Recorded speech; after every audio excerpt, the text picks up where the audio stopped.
Hello everyone and welcome to Retail Archaeology. In this episode we'll be taking a look at Family Dollar and Dollar General. Let's start with Dollar General. Now I've done videos on both of these stores individually in the past, but because they're the same type of store, I wanted to do a video kind of comparing and contrasting them. Basically I wanted to see which was the best discount store out of the two of them, or I guess worst discount store based on my previous experiences with them. And speaking of previous experiences, this is the same Dollar General store that I filmed for the video I did on them a few years ago. I chose this location for two reasons. One, because I had heard it had been remodeled recently, although remodeled seems like a bit of a stretch, and also because there's a Family Dollar store just a few miles from this store. They're both in the same neighborhood, so I thought that would be a fair comparison. You'll notice that I filmed a lot of price tags throughout the video. I was planning on kind of comparing the prices between the two different stores, but it turns out there's not much to compare. They're pretty much the same between Dollar General and Family Dollar. I am noticing a lot of the same problems I saw in the first video I did here with the filthy floors and also things kind of cramping the aisles, just stuff on the floor to trip over, and a lot of just garbage and stains, and it's pretty gross. And this store still seems to have the signature really narrow aisles that every Dollar General seems to have. A lot of Dollar Generals usually have the pet stuff and the baby stuff on the same aisle. This one, however, instead of baby stuff, seems to have automotive stuff with the pet food. Everything always just feels so shoved into these stores. The end caps always seem to be a mess too, with just weird mixes of product on them. In my previous video, I did mention that I don't blame any of these stores' problems on the employees, but maybe I didn't mention that early enough in the video because I got a lot of comments and a lot of complaints telling me, how dare I insult the employees. I'm not. I don't think this is the employees' fault at all. I know that Dollar General stores are very understaffed and the employees are very overworked and very underpaid. I'm pretty sure there was one employee trying to run this whole store while I was here filming.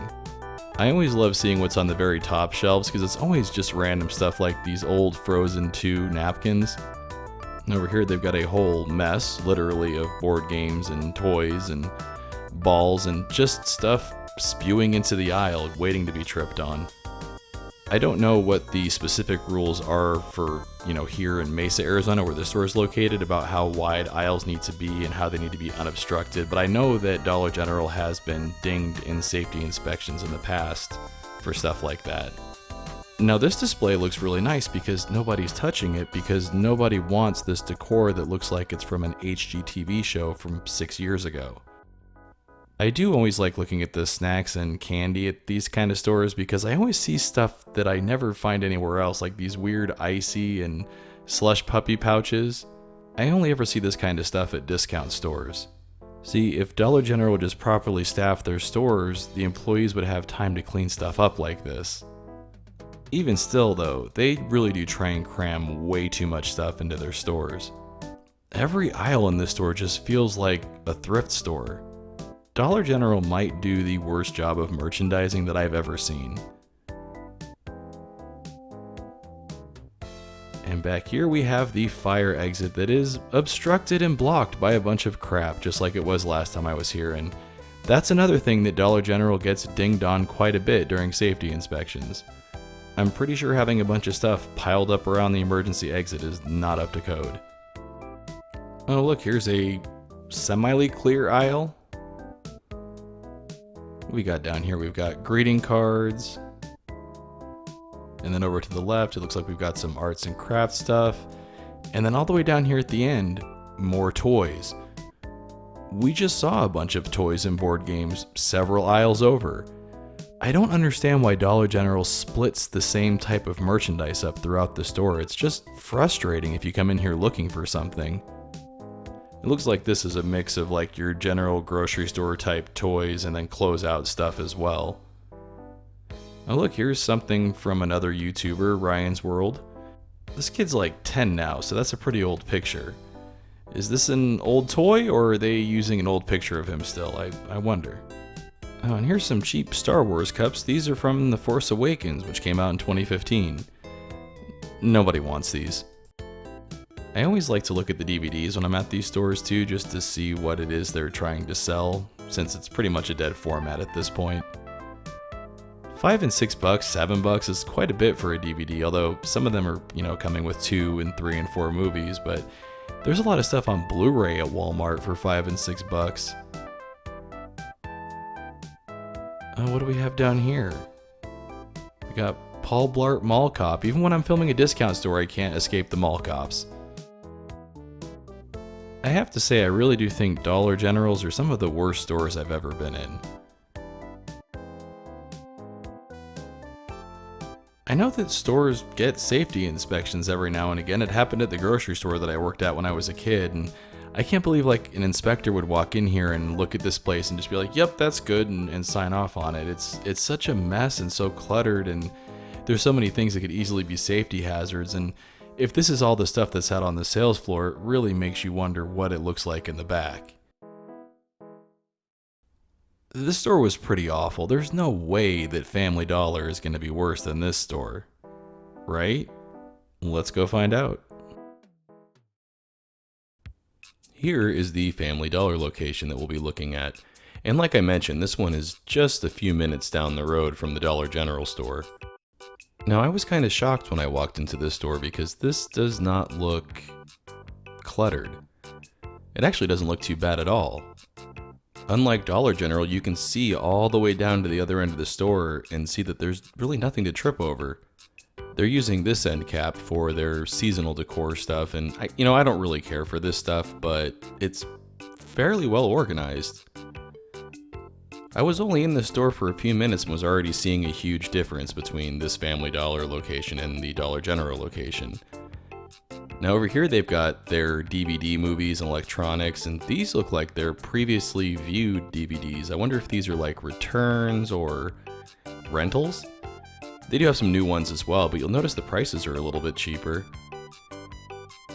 And down here over in the electronics section, I saw this Magnavox cassette adapter. It amazes me that there's still a market for these in 2022. And here's a look at their arts and crafts section and art supplies and stuff. And again, everything looks very well organized and the store is fairly clean. Also, it's nice that they keep like products together instead of spreading things all out throughout the store. Now over here in the home goods section, I saw something out of the corner of my eye that is something I've actually been looking for. And I never really thought about coming to Family Dollar for it, but I need one of these picture frame holders, and I have not been able to find one at Target or Walmart even. I could order one online, but I prefer to just pick one up in a store, and they've actually got one here for only a couple of bucks, so I'm gonna grab it. Laugh, love, live? Pretty sure that's an illegal configuration. This rug section doesn't look much different from Target, really. Although I did see something here I've never seen sold before, just like in a retail setting. They have carpet remnants here from Mohawk. I mean, if somebody has a use for these besides them ending up in a landfill, I guess that's great. I've just never seen carpet remnants at a store before. It does feel less claustrophobic in this store because the aisles don't go quite so high, and the aisles are just a little bit wider. I mean, they're not super wide like a regular grocery store or anything, but I don't feel like my shoulders are bumping into things, and I don't feel like I'm gonna trip on a case of water or something in the middle of the floor. It also feels much brighter in here than it did in the Dollar General. Another difference I noted is that this store had 3 employees working at it, which means they can keep the store a lot cleaner and also keep the shelves better faced like this. In fairness, there was the occasional stack of products in the middle of an aisle, just like Dollar General, but it didn't seem to be nearly as pervasive throughout the store. I have to tell you, at this point I was kind of shocked that I wasn't hating being in this store like I do when I'm in a Dollar General. Even the grocery section kind of gives me an early 80s grocery store vibe. There are some empty shelves here and there, but at least the products are still organized nicely on the shelves. Right around this corner I saw something else that really surprised me. There's the emergency exit, and it's not blocked or impeded at all. This Family Dollar store is really making Dollar General look terrible. Over in the freezer section, I noticed that it looks like somebody just recently cleaned the glass on these coolers, whereas when I walk into a Dollar General store, it looks like that hasn't been done in years. When I started working on this video and coming up with ideas for it and stuff, I really thought I was going to be comparing two awful stores and just, trying to figure out which one was the worst, but this store is not awful at all. This store is actually decent. There's really no comparison at all. The Family Dollar store is obviously the better, cleaner store. It's not perfect, but overall it's clean, it's not crowded, I'm not seeing what could be a lot of safety hazards, and I don't feel like I need to take a shower after I walk out of the store. Dollar General and Family Dollar are pretty much the same kind of store. Both of these stores that we've looked at are in the same neighborhood. They're just a few minutes apart.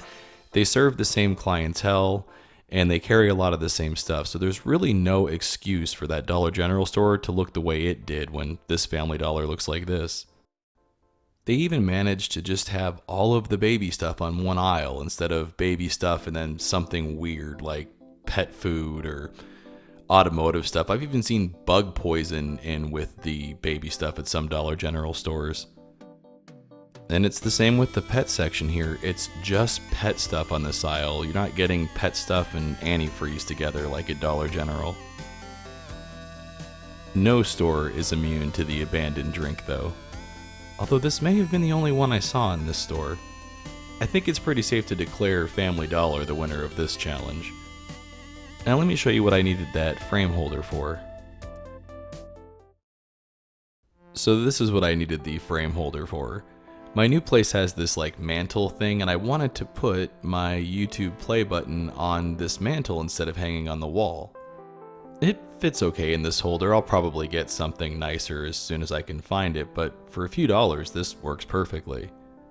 I don't think I ever showed my play button on the channel before, so while I've got it here on the screen, I just wanted to say thank you so much to everybody who has subscribed and watched my videos over the years. I'll see you soon with a new episode of Retail Archaeology. Want to see your name here? Head on over to patreon.com/retailarchaeology to find out how you can help support the channel.